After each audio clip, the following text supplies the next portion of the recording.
اعوذ باللہ من الشیطان الرجیم، بسم اللہ الرحمن الرحیم۔ تمام دیکھنے اور سننے والوں کو السلام علیکم ورحمۃ اللہ وبرکاتہ۔ اگر ہمارے سامنے گناہ ہو رہا ہو، ہمیں اس کو روکنا چاہیے۔ ہمیں خود بھی گناہ نہیں کرنا چاہیے، کسی دوسرے کو بھی گناہ سے روکنا چاہیے۔ اگر ہم خود نیکی کریں گے، کسی سے بھی نیکی کروائیں گے، تو ہمیں اس کے برابر ہی اجر ملے گا۔ جو نیکی کرواتا ہے، نیکی کرنے والے کے برابر ہی اس کو اجر ملتا ہے۔ اگر گناہ ہوتا ہم دیکھیں تو ہمیں گناہ کو بھی روکنا چاہیے۔ ہمارے سامنے کتنے گناہ ہوتے ہیں، لیکن ہم خاموشی اختیار کرتے ہیں۔ ہمیں خاموشی نہیں اختیار کرنی چاہیے۔ سب سے افضل یہ ہے کہ ہاتھ سے گناہ کو روکا جائے۔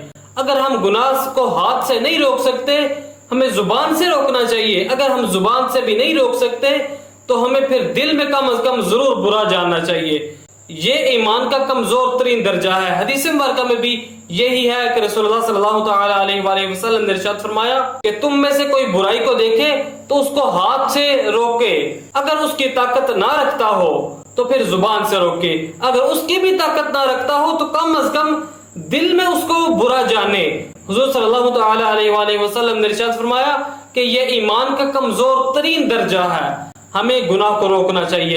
اللہ تعالیٰ کی بارگاہ میں دعا ہے کہ اللہ تعالیٰ ہمیں اس پر عمل کرنے کی توفیق عطا فرمائے۔